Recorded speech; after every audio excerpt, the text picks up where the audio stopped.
Hey everyone. I know most of you are still in the midst of Module 6, which has your script and your lookbook, and directing a scene, how to block it. I know most of you are still working on that, but I wanted to go ahead and present you with this final module, Module 7, which will go the 12th through the end of the semester. So everything will be in here for the remainder of the semester.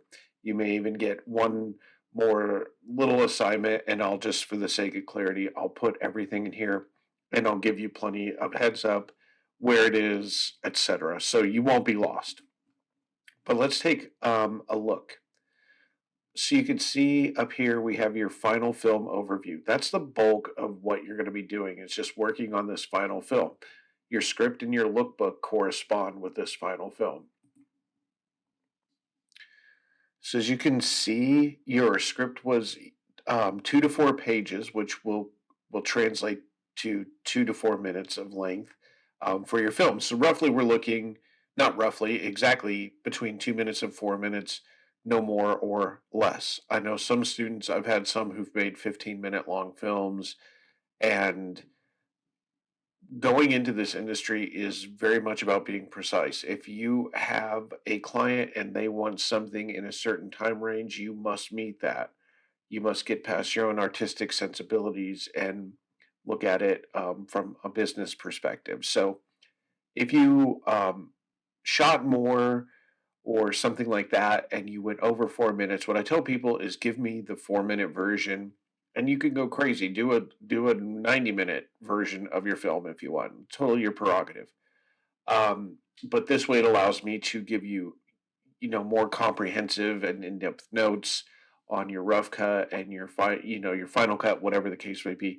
It'll just be easier for all of us if you stick to this criteria. So obviously coming in less, and this point value isn't exactly, um, that's kind of a placeholder for where it will start. Obviously, if you do 30 seconds, it's going to be less. If you do 10 minutes, it's going to be less. So assume if you go over under, you're going to lose 20 points.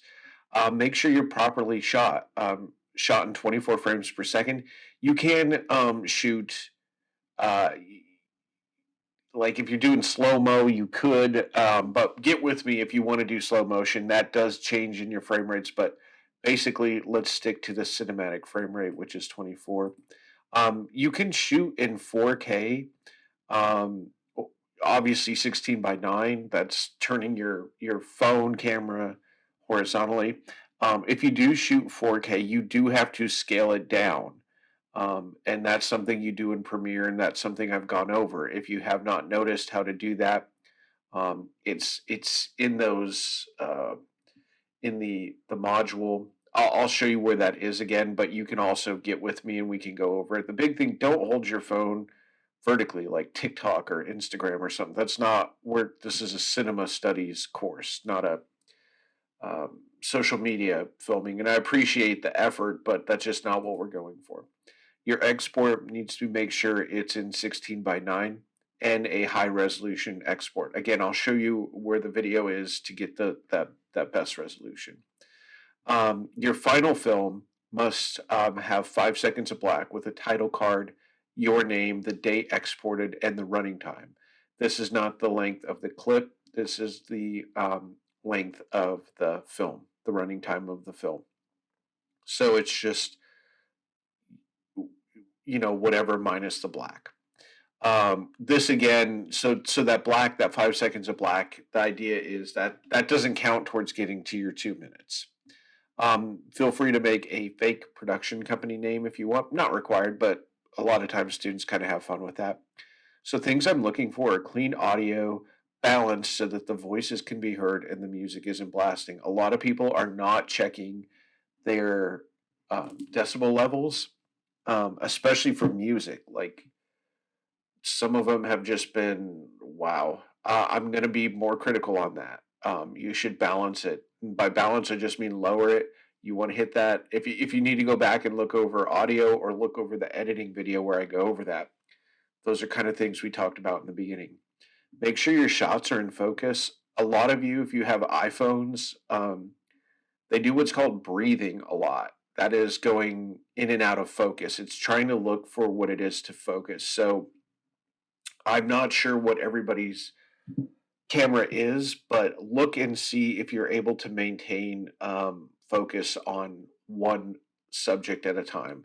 That might be something you can't get around, but I know on my phone there's ways of doing it, so I assume on yours there is as too. So it's not like constantly going in and out of focus. If you notice that, um, try your best to get around that because there's no fixing that in post. Make sure you have some sort of lighting scheme that the light just isn't you went into a room and flipped on the fluorescence. Now, I'm not saying you need to light everything perfectly, but can you get closer to a window where you can kind of shape light or get some soft lighting, something that's just beyond the fluorescent that campus has to offer. Let's see if we can get past that. And obviously, you can take that to whatever extremes you want. Now, does every movie have high key or low key in every scene? No, but there needs to be some kind of scheme or pattern. Probably if you're doing a comedy, you're going to have a higher key. If you're doing a horror, lower key. Not always the case, but I want to see you put some thought into it of from it's basically demonstrating what you have learned. Some sort of effort in the production design. Does it look like you just went into the common room of your dorm and just sat down? Or did you put any kind of thought into it? Doesn't have to be big, but this is probably the one area that first time filmmakers just don't put any effort into. So just give me something on it. And then, do you have any good blocking with your actors? A lot of times, if there's a dialogue scene, they'll just like, okay, we're going to go to a couch and sit down and we're going to film this. And it's just one long, boring take of two people talking on a couch. Make it more exciting. Give them something to do. I mean, how are you when you're talking with your friends? If it's just, going back and forth, are you sitting there awkwardly on a couch talking to each other? Or have you thought about the blocking and the staging of everything? Even the way a person is sitting says something in a scene. All right. So kind of be thinking like, how can you take it further? So this is about as basic as I'm wanting you to get on this film. There's not really much requirement. I just want you to show me some demonstrated effort on this. Okay. So on here, I have two short lectures. One is on planning your film, where I'm going to talk about things like shot lists and lined scripts and calendars, scouting reports, things like that. So once you watch this, the assignments are going to make sense and you'll understand what to do. Then additionally, there's a short little location scouting tutorial for deciding where you're going to shoot. It's just some things to consider. This isn't very long. I think it's like 5 minutes. My former business partner and I made this. We were bored and we decided to start a YouTube channel for first time filmmakers. So this is one on location scouting. Okay. So you're going to be doing a production book, and that's what I'm kind of going over. And in here under templates, I have a template for absolutely everything that you're going to need to do. So you can come in here. None of them, I don't think there's any of them that you have to use these templates. You can design your own. Production books are very much, there's no like mandate for how they have to be made. It's about keeping your production organized and explaining your creativity to the rest of your crewmates. Now, obviously, we're more or less working solo on these, so it's kind of a way for you to stay organized. So, your production book, you have two parts to it, and keep in mind the dates are obviously going to be different for them. For this first one, what I want you to do is just create a calendar, and this will include your pre production, the days you plan on working on your pre production, your shooting days, your editing days, and then just write in the due dates so that you're aware of them. I've had a lot of students tell me they never would have thought to make something like this, but it's been really helpful. And it keeps them on task and on track. So, just some kind of calendar. I do provide you with a template and you can You can customize it or you can make your own. You could just do it on a Word document. If you're like, okay, I plan on shooting these days, and these days. This is malleable. This is changeable. I want you to start thinking of it. Obviously, you might not know exactly what your shooting days are, but you know what your calendar looks like. Maybe you're on a team. So you start taking into consideration, okay, I practice these days. I need actors for these days. I need actors for those. That's fine if this changes. I just want to see that you're putting some thought into it and um, that some planning. Okay. Next, you're going to do a shot list. This will be for your whole script. And you're going to be doing a lined script. This is basically where you take a printed page of your script and you draw lines on it. Um, I should add as a caveat to here, um, and I'll just do that now while I'm thinking about it.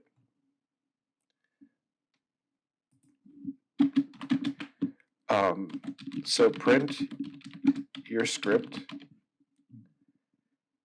and then take pictures of your lines. Okay, so that is again, once you see it, it'll make sense. So this will keep you from having to like scan it and upload it. Basically, you take a printed page of your script and you're more or less editing it. You're starting to think, where are you going to cut? And what are you going to do? So I want you to do that for the whole script. Again, in the lecture, I'll go over it. It's going to make sense, but just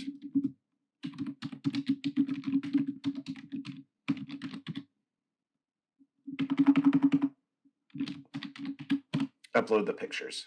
That's fine. So that's part one, your calendar, your shot list, which is just listing out scene by scene and shot by shot how many shots you're going to get.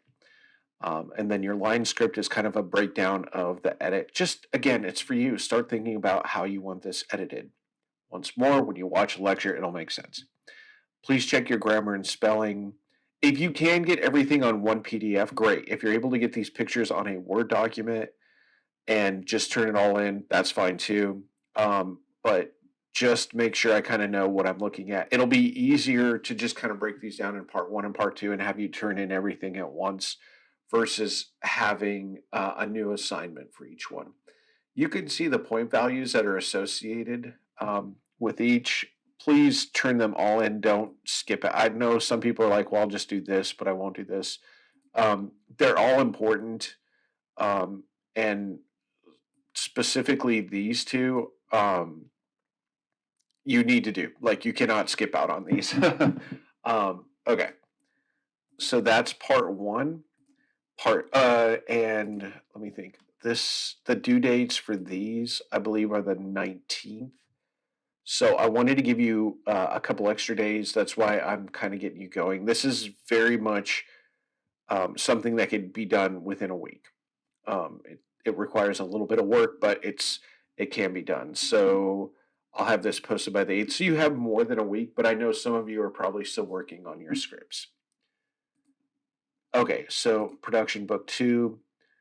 Same thing, just a longer deadline. You have till the 25th. You'll do a scouting report. You'll do storyboard or a photo board. And you only need to do 2 scenes for both of these. You'll do a scouting report for 2 of your locations. In this case, I put scenes, but wherever it is, your dorm room, your parents' house, outside, whatever it is, you'll just follow the scouting report and just supply the information. But you only need to do 2 scenes. You don't need to do the whole film. And then your storyboard or photo board, again, the lecture will go over what they are. You only need to do 2 scenes. Now, if you're like me, you'll want to do more than 2. Storyboards and photo boards are very much the same thing. One is just hand-drawn and one is taking photos. So I need you to do that for at least 2 scenes. And then there is a call sheet extra credit you can do as well. You'll just turn that in on that date as well, and I'll give you some extra credit points for it. Again, watch the lecture. Everything will make sense. All things will kind of like how we've gone so far. Everything will kind of come together once you start watching those lectures. Again, your templates are here. And then for your edits, you'll turn in your rough cut here and your final cut here. Your rough cut is due December 8th. And that just gives me the weekend to get everybody their film back, and hopefully sooner than that weekend, but it'll give me time to look everything over, give you notes, and then you'll turn in your final cut by the 13th. So really a rough cut is everything you've turned in now, whether it's your horror film, whether it's your hero go obstacle or experimental, that would really be like a rough cut. What I typically would do is give notes, and then you implement those notes and turn it in, and then turn that back in, and that becomes your final cut. Or you might have three versions of a rough cut. It just depends. A lot of films go through a lot of renditions, and there's different stages of cutting. But I want to get you the best film possible this semester. So you'll do one rough cut. It should be as close to finished as possible. Get with me ahead of time if you want, like, if you're looking for just like generic notes, like, hey, Foss, can we watch this together and talk about it? Sure, I'm fine with that. Um, so don't hesitate to show me. If you have scenes missing, that's fine. You can put in like a black screen and just say scene 3 missing. That's what they would do professionally, so I expect you to kind of do that too. But if it's just one shot from one scene, yeah, that's going to be like a 0. You should have most of it shot and most of it edited. I usually tell students like up to 75%. That's a fair assessment. I realize, like, unless something came up, your actor or actresses just bailed. You've had to completely rewrite something. There's circumstances for everything. But if I don't hear from you and I just get like, oh, here's 3 shots, I have no sense of what's going on here. Um, then we got a bigger problem. Okay, then your final cut. Um, Double check that overview that's posted in the module for the details when you're submitting it. Actually, before you submit it, make sure you've done it before you've exported, but that's due on the 13th. So it's like the day before the semester ends. We won't have a finals test per se. Like I said, I might give you a small assignment that I'm going to count towards a final. Um, but it will probably be a subjective, like, tell me about what you learned this semester with filmmaking. And I'll give you plenty of time with that. I don't want to overwhelm you right now. So looking at this just one more time, this is where all those details are for what I'm wanting. So make sure before you've even started. And then if you are still having export settings, aspect ratio issues, you can watch either one of these, and it'll give you plenty of insight. All right, so I am making this available, and please don't hesitate to contact me about your grade, whatever the case may be. We don't have that much longer.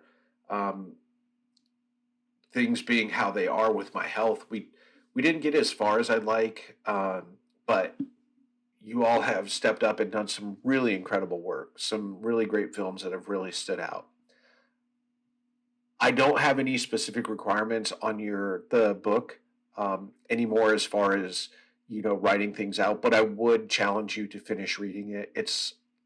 Some of you have already done that. It's a very easy read, and has some good information, but there's no requirement as far as are we reading this chapter this week or next week. The ones that I thought were pertinent to what we were learning, we've covered, but I challenge you to finish that book as well. All right, I'm looking forward to checking out your lookbooks and your script. I'm excited for this. So thank you again for all the work that you've put in this semester, and happy filmmaking, everyone.